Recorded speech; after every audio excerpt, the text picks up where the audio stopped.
even earlier when Nehru was there, when the same regime criticizes civilly Nehru, there was also talk of Hindi Chini Bhai Bhai.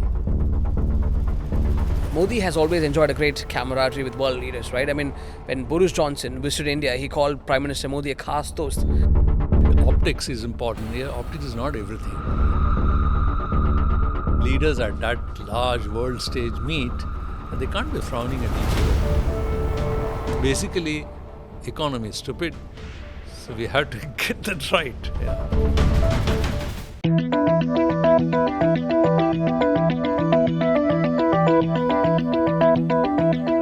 Hello and welcome. Thanks for streaming into this brand new show, Talking Sense with Srini. The impasse has finally broken after Prime Minister Modi and Chinese President Xi Jinping held a bilateral in Kazan in Russia last evening. So joining me to discuss is our editor-in-chief, Mr. Srinivasan. So thanks very much indeed for joining us on TheFederal. Great to have you. Yeah, hi, Vijay, pleasure. I think the timing of this particular, deal is really important, right? So why do you think this has happened now, and what's the larger message that both nations are planning to send out? Yeah, so before we go to the larger message, let's understand what has happened on the ground. Basically, that between India and China, there's a huge border, thousands of kilometers long, and there've been tension on that border. So there are two particular points in which Depsang and Depchok, there seems to have some agreement which has happened.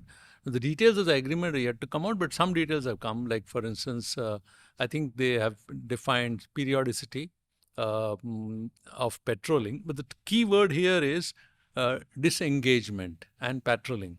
Now, what does disengagement means? Disengagement means that the two troops, go back behind what is called a buffer zone. And now they have also decided that they'll be able to come and patrol those areas, but then so that they inform each other and come and patrol the areas. That's what has been agreed. But whether this actually means any de-escalation in terms of the tension on the border, I don't think so, because a lot of other things, several confidence-building measures have to be undertaken before that actually happens.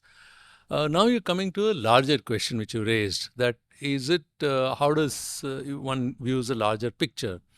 See, there are various views. One view is, there are only elections in the United States, which is 2 weeks away. You will see a new regime there, maybe a new president, whosoever the new president, or you see Trump coming back, or you see, Kamala Harris coming. So you really don't know how the things are going to be. That's one. So there are changes which are happening in a total geopolitical situation. Now there is a BRICS summit which is happening, which is basically India is part of that, but India is also part of the Quad. So one view, which of course our managing editor Dakshinamurthy is written in the Federal, which people can go and check, is saying that once it's blowing cold in America or the Western world, so India is taking some comfort moving towards China. I mean, that's one viewpoint which is expressed. So for a full article, you can read that. Basically, what he is trying to say is that after the Canada incident, India has come under pressure, and India has, we don't use the word non-alignment, but have been balancing various, the two global forces here. So he's saying that we are moving more towards the Chinese. That's one viewpoint. The other viewpoint is that, it's been 4.5 years. This tension has been there on the border. And, China would too feel that, okay, let's, reduce, because there is a economic situation in China needs to improve.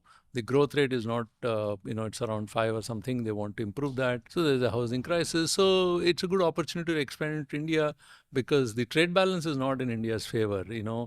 If we export them some $16 billion, they export us nearly $100 billion. So many times over, the trade balance is huge, $85 billion. So there is a further opportunity for China to export to India. So it's a big market. So probably they are looking at it. And there is an indication from the Indian side also. If I could take you back to the economic survey, where the chief economic advisor clearly said that India should expect more foreign direct investment from China. So there's some willingness from the Indian side as well. Modi has always enjoyed a great camaraderie with world leaders, right? I mean, when Boris Johnson visited India, he called Prime Minister Modi a khas dost. We also had seen the kind of bonhomie that he shared with President Biden at the Oval Office when he visited United States for the UN General Assembly in New York.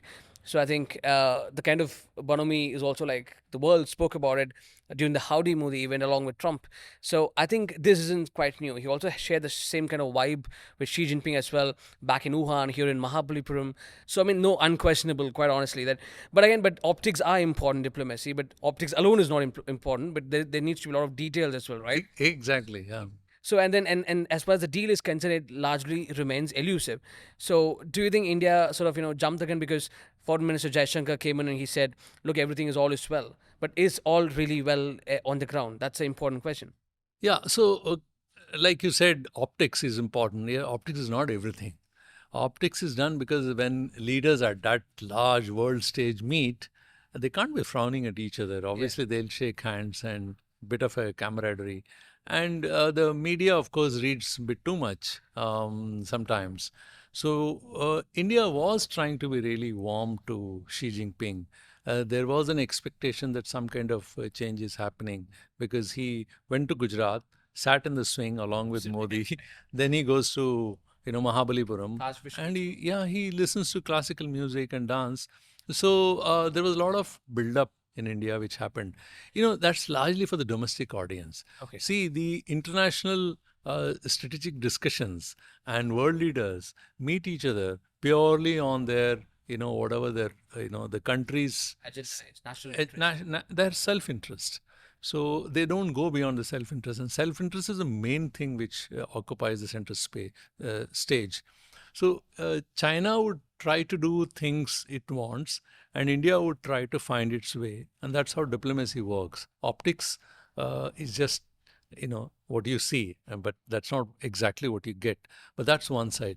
But here one must say that that it's not the first time that China is behaving like this with India. Even earlier, when Nehru was there, when the same regime criticizes civilly Nehru, there was also talk of Hindi Chini Bhai Bhai. And Chinese actually came to India. There were posters in Delhi, all around, giving a grand welcome to the then PM.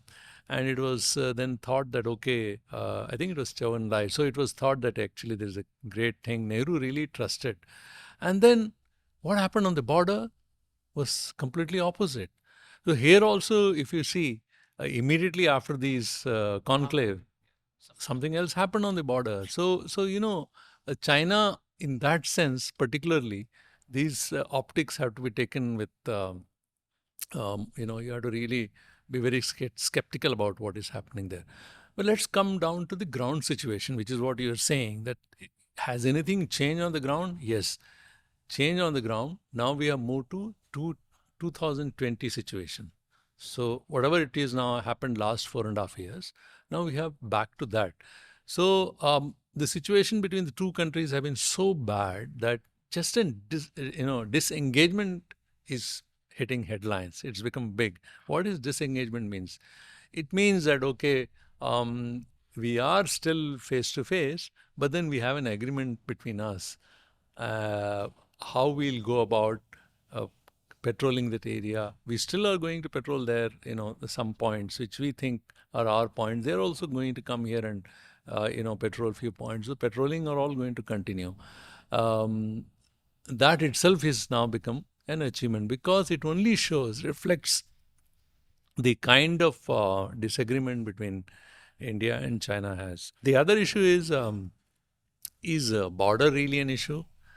Or is China really looking to expand the border? Again, these are all global signals. These are all being done to push international agendas to basically to say how strong or how powerful China is. And because India is also now aspiring to be, there is a constant talk that we are also now trying project ourselves as a global power. So these kind of tensions one has to face, and one has to face them. So, I mean, that's a follow-up question on that, sir. I mean, there are reports indicating that Chinese have built solid infrastructure along the line of actual control.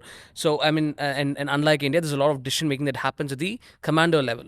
So, as far as the Chinese are concerned, so do you think the PLA has got a proven track record of being absolutely aggressive, particularly as far as India is concerned? So, do you think it's going to be a Herculean task for India to take this, whatever the diplomatic deal that they've reached? No, so ultimately the decision is always taken at a political level, So the military may be there and there. So again, in China, Xi Jinping is the most powerful leader now. He's doing things at will. He's appointing, removing, ministers and all that he's doing. So I don't tend to believe that PLA is, it's unlike Pakistan, where ISI it said that takes unilateral decisions. I don't think it's like that in China. I mean, at least in my understanding, that is not the situation. But the thing here is whether Chinese are building infrastructure. Yes, they have, which is very clear. Our own, the maps which we have seen, Chinese are building. It's a very well-known thing. And even India is improving its infrastructure on its border. It's not as if India is sitting tight and doing nothing. I know you love talking macroeconomics. Nirmala Sitharaman, the finance minister, I think has spoken in the United States, where she said India is something that cannot be ignored, both by the West and as well as by China. So, and you also talked about the annual economic survey that Anantha Nageshwaran had put out.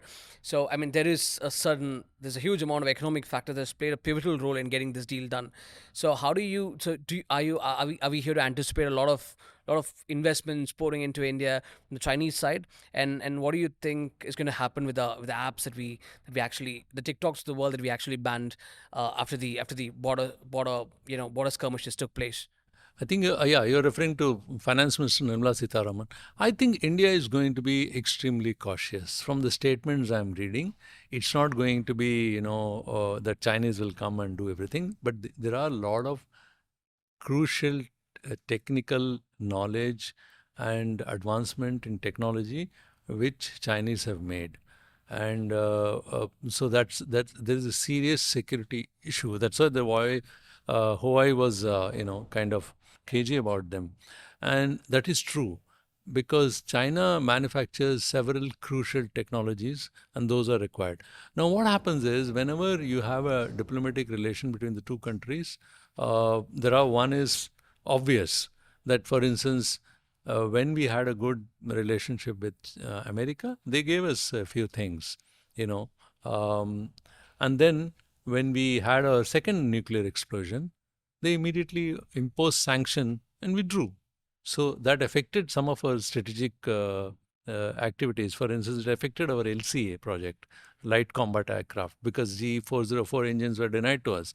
Things like do happen, where if you have a bad relationship, then the countries hold back the best technology. They're not going to give it. But the thing with China is slightly different. It is also suspected they are also surreptitiously introducing few tech into their systems, which could be harmful strategically for India, for its own security. And that becomes slightly more suspicious. But we need some of those technologies as well. For instance, I think China is one of the top battery manufacturers. So we need those kind of things going forward. So I think this time, TikTok is just a lot of noise, social media optics, but then they're going to be far more careful, and they should be, in judging what are the kinds of things which should be allowed to be imported from China and whether they are affecting in what way it is going to affect our market. That's one view. They'll be looking at how they're going to affect Indian industries, because they get a lot of subsidies also. And the second is how we are going to look and safeguard our own strategic interests. So one last question, sir. I mean, from Nehru's non-alignment to Modi's all-alignment, how do you see India's foreign policy evolve under Prime Minister Modi, and particularly India as an emerging market, and where it's emphasizing strategic multilateralism under Foreign Minister Jaishankar? Yeah, so you asked a very, very broad question, and you're saying it's the last question, but I don't think we'll have time to discuss the entire foreign policy, the way it has evolved all these years. But there is one thing very clear, that this particular government under Modi is trying to push more in your face, a kind of a muscular foreign policy. And at least on the India-China border, if you're, let's keep aside the larger issue of how we are dealing with other nations. One thing which has happened in Canada is still the jury is yet to be out on that, which way it is going. The stand which we have taken in Canada is different from the way we have taken with the United States. And then, Modi goes to BRICS summit and says, look, we want to promote rupee. So which is really music to, I'm sure it is very much liked by both China and Russia, because they don't want the dominance of dollar. And then we have this situation with China, where Dakshin points out in the Federal article that, look, we're trying to balance because it's cold air blowing from there, so we look for some warmth here. But I think, no, so these kind of the question as well. But we also looked Putin eye to eye and we said, look, this is not the time for war. Yeah, but again, there there was a lot of balancing act which happened. Then immediately the Prime Minister took a train to Ukraine and then he met him. So the projection of foreign policy is far different from the earlier regimes. There were many things which were done there, but they were not in your face, not so much of aggression was shown. And a lot of things is also being conveyed for domestic audience in this regime. Even foreign policy tool is being used as a tool in sometimes. But I would certainly say, end of the day, a nation's foreign policy depends on two things. What's your strategic asset? What's your economic strength? How much of heft you have? I mean, these are based on that. So India still have a lot of way to go, because if you had to compare, say, let's with China, where do we stand? If our economies are around $3.7 trillion, they are some 5 or 6 times more than us. So it's basically economy is stupid. So we have to get that right. Yeah. Thank you very much, sir. Always riveting talking to you. Thank you. Thank you.